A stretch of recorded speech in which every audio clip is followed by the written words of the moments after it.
I woke up to the echo of laughter that made my chest tighten and my stomach knot. Victoria's voice carried across the phone like a whip, sharp and gleeful. She was gloating about her wedding plans as if the world existed only to marvel at her perfect taste. I should have expected this. I always did. The family never noticed me unless they wanted someone to dismiss, mock, or pity. I dressed slowly, careful with each movement, letting the ritual of putting on the dark green dress I had agonized over act as armor.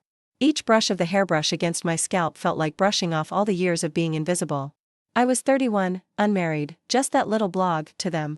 And yet I carried the weight of a world they couldn't even see. By the time I arrived at the venue, my heels clicked sharply against the marble floors of the grand ballroom.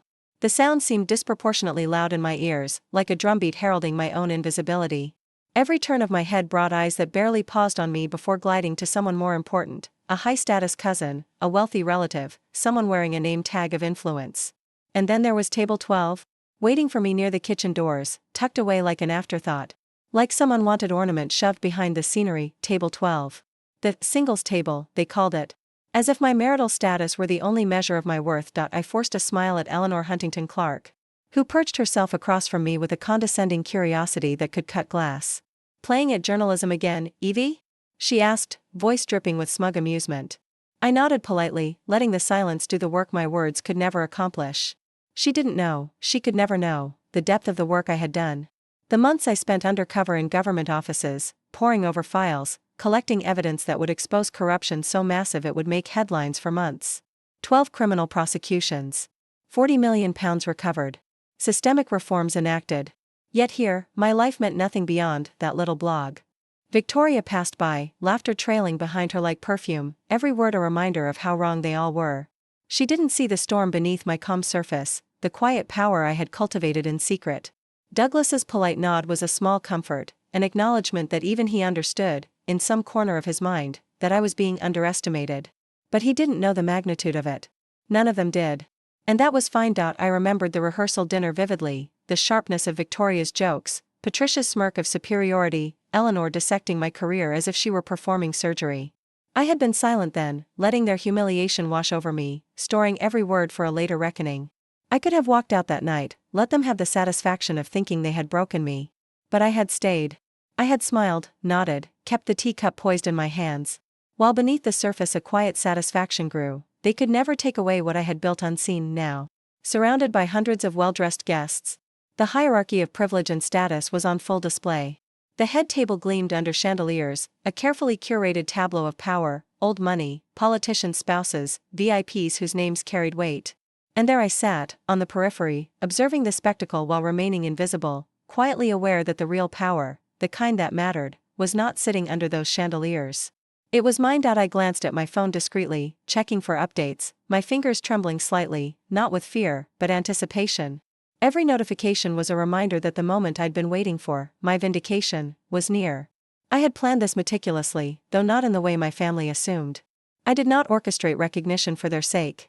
I was preparing for a moment that would expose truth in its purest form, my truth, undeniable and unassailable. The room buzzed with polite conversation. Guests took selfies, laughed over champagne, whispered about dresses and the catering. Every movement, every gesture, every laugh seemed choreographed, as if the social hierarchy were a stage production. I watched Victoria flit from group to group, laughing and performing, blissfully unaware that her assumptions about me were about to crumble in the most public way possible. I remembered every slight, every dismissive comment, every unspoken judgment, the way they told me my work wasn't real, the way they laughed at the thought of me bringing a +1, as if my life had to be validated by a date to matter. I remembered the dinners where I was asked politely if I'd settle down soon, and the birthday parties where cousins whispered behind hands about my imaginary accomplishments. Those moments, once sharp and cutting, now felt like fuel, coiling into a controlled, powerful anticipation, and then, the stir at the entrance caught my attention. I saw it before anyone else did, the Prime Minister, Clarissa White, flanked by a discreet but unmistakable security detail, entering the ballroom. The room seemed to inhale, the chatter dying in an instant. People stiffened, craning their necks to see the sudden, unexpected guest. Victoria froze mid-laugh, her mouth opening and closing like a fish out of water. Eleanor's smile faltered. And even Justice Huntington Clark's composed expression tightened. As his eyes followed the Prime Minister's movement, she walked past the head table with a purposeful stride. That made the chandeliers seem to dim in comparison. Every eye followed, yet she did not glance at anyone else. Not the relatives of high social standing. Not the VIPs who had been expecting a photo op. She walked with a single-minded focus that set the room on edge. And then? She stopped in front of me. The weight of the moment was crushing. Years of dismissal, derision, and invisibility coalesced into this instant. I felt the electricity of anticipation, the quiet satisfaction of being the one they had overlooked, the one they had dismissed. My heart raced, but I kept my composure. I could see Victoria's mouth opening, closing, as if she were trying to form words that would never come. Eleanor's hands tightened in her lap, knuckles white. Justice Huntington Clark's eyes narrowed, assessing, understanding something that had taken me months to earn but which they had all failed to recognize, and then, with the room hanging on the precipice of disbelief, she said my name. Everything shifted. The air became electric, heavy with the kind of silence that precedes revelation. 100 pairs of eyes turned toward me, the singles table suddenly a stage, my invisibility undone in a heartbeat. I felt the weight of my years of quiet labor, my meticulous planning, my solitary sacrifices, crystallize in that single acknowledgement. The room was no longer about etiquette or hierarchy. It was about truth. Evie Huntington Clark, the Prime Minister's voice carried like a bell through the stunned ballroom. Sharp, clear, unyielding. Every head turned, every whisper stilled. My chest tightened, not from fear, but from a surge of vindication that had been simmering under years of dismissal. I sat frozen, a cocktail of disbelief, relief, and fierce pride coursing through me. For the first time, my family couldn't ignore me. Couldn't pretend my life didn't exist. Clarissa White, the Prime Minister herself, smiled, not the polite, ceremonial smile, but one of genuine admiration, like she knew the battles I'd fought and the sacrifices I'd made. Your investigative work on the Berkshire corruption scandal has been exemplary, she said, and suddenly the room tilted.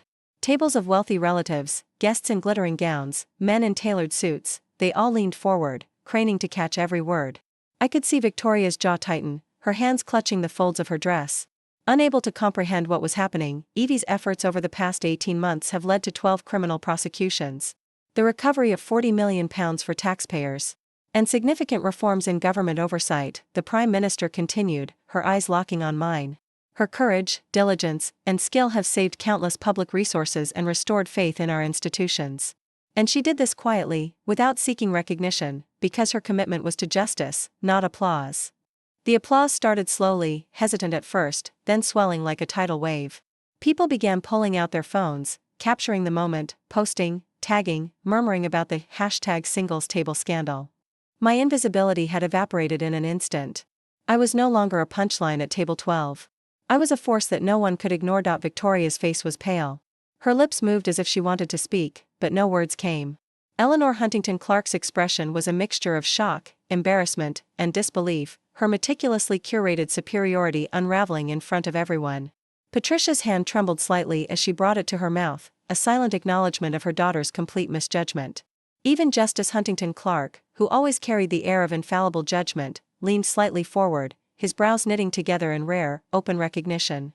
The Prime Minister paused, letting the weight of her words sink in. Evie has made personal sacrifices most of us can't even imagine, she continued. Isolation from family, long nights in anonymous offices, the constant pressure of secrecy and danger. Yet she persisted, driven by a commitment to integrity and public service. It is time we recognize not just her results, but her courage. I felt the room's gaze settle fully on me. I took a slow breath, allowing myself a fleeting moment of triumph. Every snide comment, every roll of the eyes, every whispered doubt my family had ever cast upon me, it all dissolved into the electricity of this instant. I didn't need their validation. Their shock, though, was its own kind of satisfaction. Victoria finally found her voice, sharp and incredulous. You arranged this? You got the Prime Minister to come here, to announce all of this? Her words dripped with accusation, disbelief, and hurt pride. I smiled faintly, keeping my tone calm. No, Victoria. I didn't ask for their recognition. I didn't allow their assumptions to dictate my life. And this isn't about family approval. It's about truth.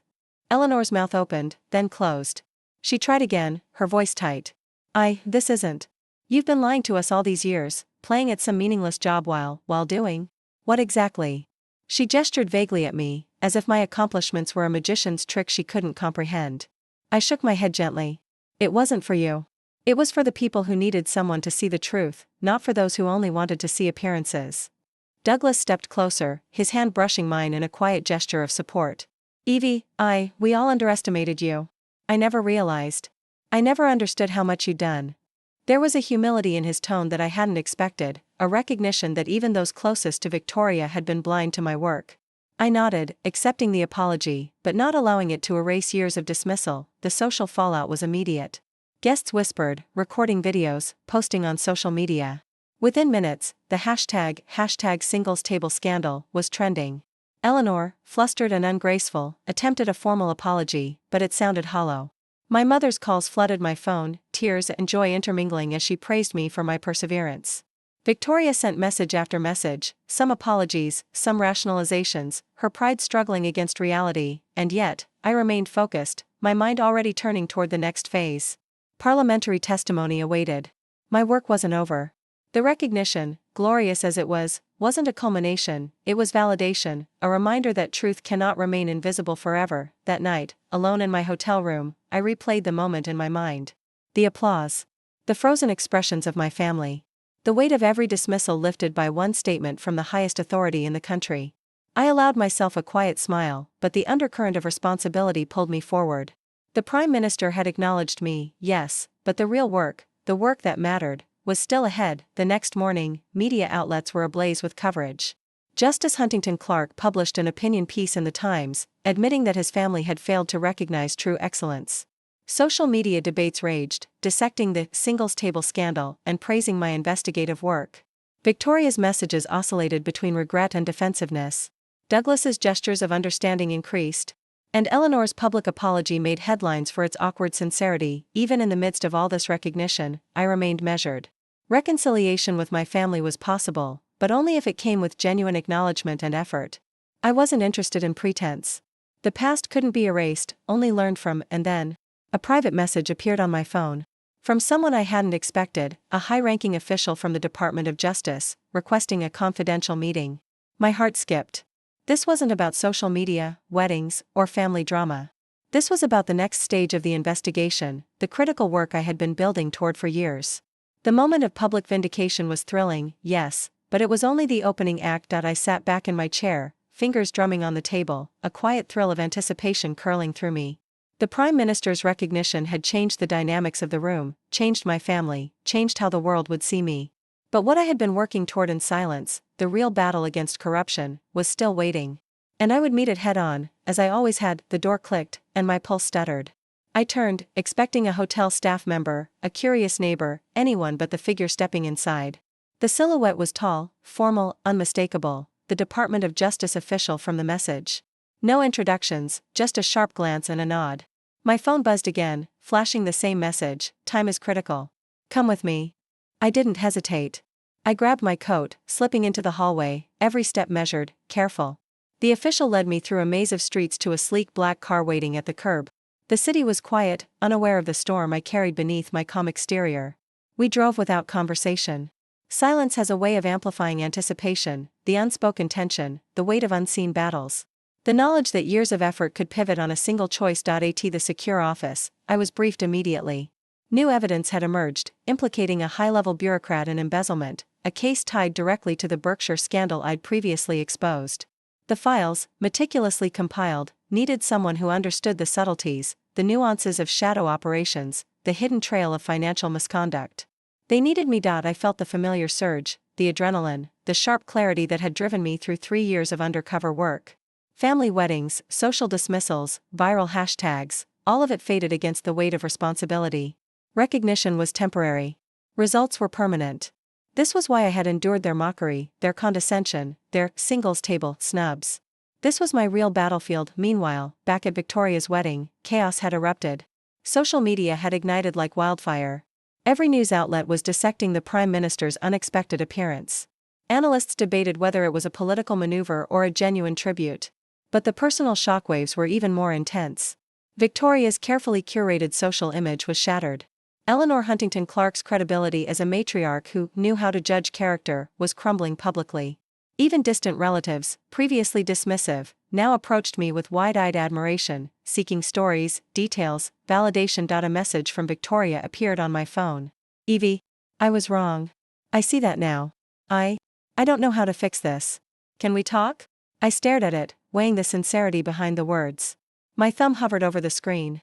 Forgiveness was possible, but trust had to be rebuilt. I typed slowly, only if honesty guides it. Not appearances. The next day, the Department of Justice meeting intensified. I pored over spreadsheets, cross-referenced documents, followed hidden transactions, identified shell companies, traced the misappropriated funds. Hours became days. My life had been a quiet pattern of invisible excellence, and here it was, unfolding on the grand stage of accountability. I felt the familiar mix of exhilaration and isolation. Glory was a distant side effect. The work itself demanded focus, then came the confrontation I'd long imagined. My family requested a private meeting. Victoria, Douglas, Eleanor, even Justice Huntington Clark wanted to speak. I entered the room without fanfare. They looked nervous, humbled, perhaps a little fearful. Victoria spoke first, her voice trembling. "Evie, I underestimated you. I mocked your blog, your work. Everything. I see now that I judged what I didn't understand." Eleanor's voice cracked as she added, "You've done more in secrecy than any of us could claim publicly." I'm sorry." Justice Huntington Clark's nod was slow but deliberate, a silent acknowledgement of their collective failure. I didn't rise to anger. I didn't demand grand gestures. Instead, I let the silence linger, letting the weight of their recognition settle. "I'm not looking for apologies to erase the past," I said. "I'm looking for honesty, for effort, for understanding. That's how this can move forward." Douglas stepped closer, voice earnest. "Evie, I promise. We'll learn. We'll respect what you've done. We just didn't see it before." I nodded, accepting the gesture, but not forgetting the years of dismissal. My life had always mattered, whether they recognized it or not. Weeks later, my parliamentary testimony made headlines. The reforms I had initiated took root. Taxpayer funds were restored. Corrupt officials faced justice. Public recognition reinforced what I had already known in my private moments: diligence, integrity, courage. These were my true measures of success. At the next family gathering, the room felt different. People approached me with curiosity, respect, even admiration, but I carried a quiet strength. The singles table no longer existed in my reality. I had transcended their social hierarchies, not through rebellion or spectacle, but through relentless commitment to something meaningful. I sat with Douglas once, a small smile shared between us. "Funny," he said, "how one day, everything changes." I laughed softly. "Not everything. Just how they see me. I've always known the truth." And there it was, the ultimate reckoning, not vengeance, not spectacle, but the simple, unshakable knowledge that my life, my work, my impact mattered. Recognition from the Prime Minister, trending hashtags, viral videos, these were confirmation, yes, but my value had never depended on them. I had survived the humiliation, outlasted the dismissal, and emerged not just victorious, but unshakable. Months later, the Department of Justice closed the new investigation successfully. Policies were reformed. Lives changed. Families, institutions, the very machinery of government had been held accountable. I watched from my quiet corner, a cup of tea in hand, the satisfaction deep and steady. Victoria approached me then, with no fanfare, no expectation. "Evie, I want to learn from you." "Really?" I smiled. "Then start with honesty. Everything else follows." And in that moment, I understood fully, the power I'd built, the courage I'd nurtured, wasn't measured by applause or social validation. It was measured by resilience, by integrity, and by the unshakable conviction that one quiet life could indeed change the world. The singles table would always exist in memory, but it no longer defined me. I had taken my rightful place, not at a table dictated by others, but at the head of the only one that mattered, the table of truth, justice, and self-respect.